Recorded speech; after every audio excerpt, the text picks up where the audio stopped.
The sun appears eternal and unchanging. It rises every day, lighting our world with quiet certainty. But what if one day it became just 5% brighter?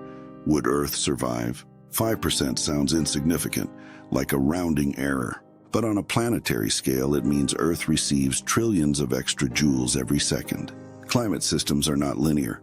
Small changes can trigger irreversible cascades. The first change isn't temperature, it's balance. Polar ice melts earlier and faster. Oceans expand, currents slow.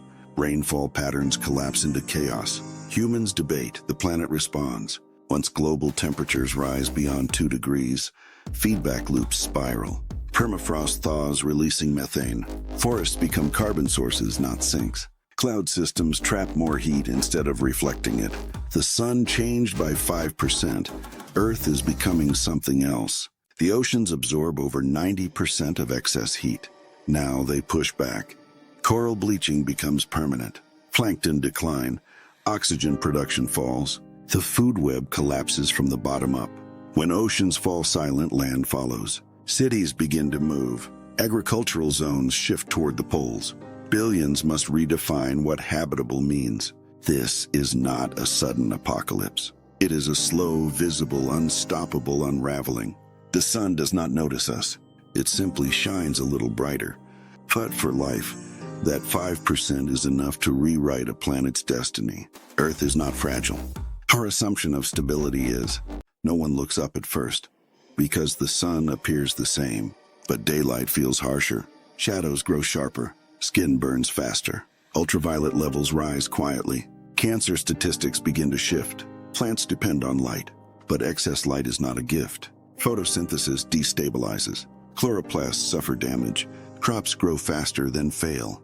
Harvests become unpredictable. Food is no longer guaranteed.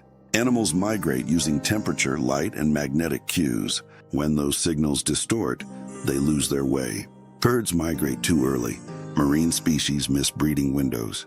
Entire ecosystems fall out of sync. Humanity fights back.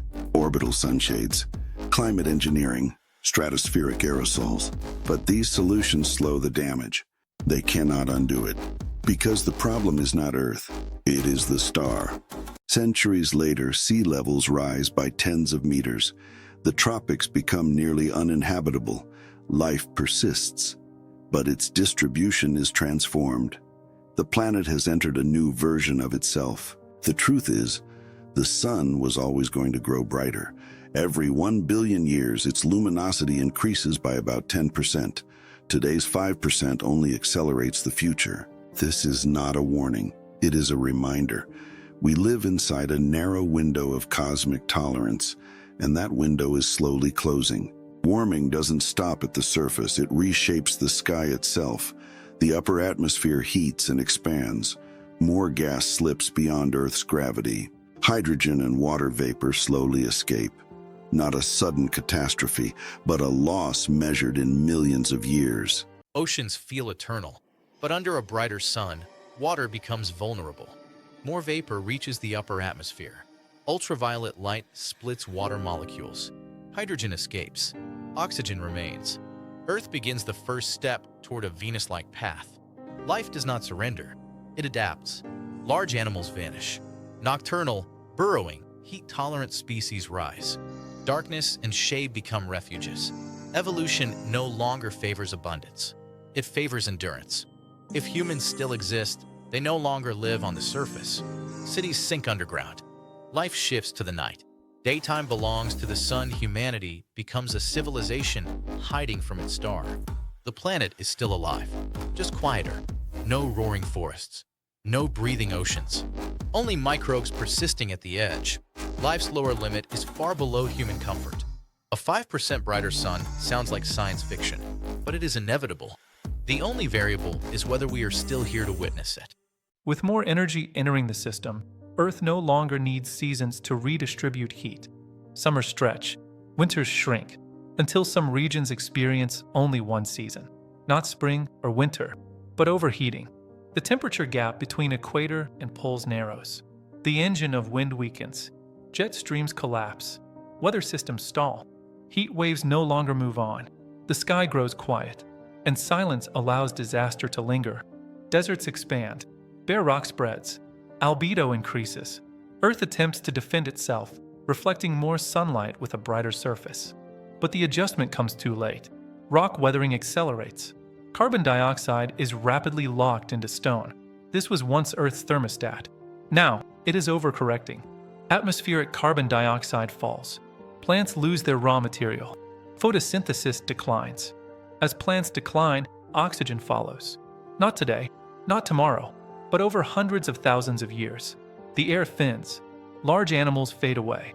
Breathing becomes a constraint. This is still Earth, but not the version we remember. No vivid blue contrasts. No seasonal rhythm. Only a planet struggling to adapt to a brighter star. The sun did not turn violent. It simply did what stars always do. As the surface overheats, life retreats. Not outward, but inward and downward. Deep-sea vents, cave systems, the shaded sides of high mountains. Earth's biosphere shrinks into scattered islands. When plants vanish, animals cannot follow. Complex life exits the stage. Earth returns to the age of microbes. They do not need forests. They do not need blue skies. Only energy and time. No green, no blue. The oceans darken. The sky loses its depth. From space, the planet no longer stands out. It looks like a dead world, but it is still breathing, barely. When water vapor becomes the dominant greenhouse gas, cooling is no longer possible.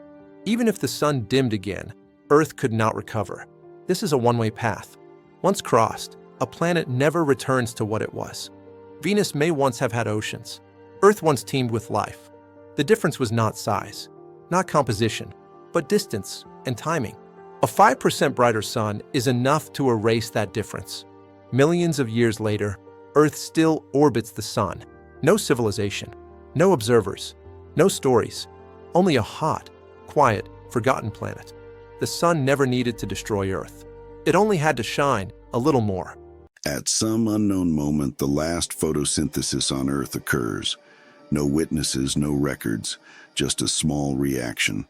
Light turned into energy. Then silence. Oxygen does not vanish instantly, it simply stops being renewed. Volcanic gases shift the balance. Rocks continue to oxidize, the sky grows chemically quiet. Oxygen becomes a trace of history. Blue skies are a product of scattering, and scattering requires balance. As the atmosphere thins and changes, color fades with it. From the surface, the sky is no longer blue, it becomes pale, muted, indifferent. The oceans no longer circulate, they remain only as remnants. Salinity concentrates, water bodies fragment. Eventually, only isolated liquid pools remain. Not seas, but evidence that seas once existed. Even as the surface dies, Earth's interior remains active. Plates drift slowly, the mantle convects, volcanoes still erupt occasionally. The planet has no awareness, yet it continues to function. From a distance, this planet is unremarkable. No spectral anomalies, no signs of life, no reason to linger. Just a rock orbiting a star. All stories eventually need an audience, but the universe does not. Earth's history is complete, not because it failed, but because its time arrived. The sun never noticed Earth's ending, just as it never noticed its beginning.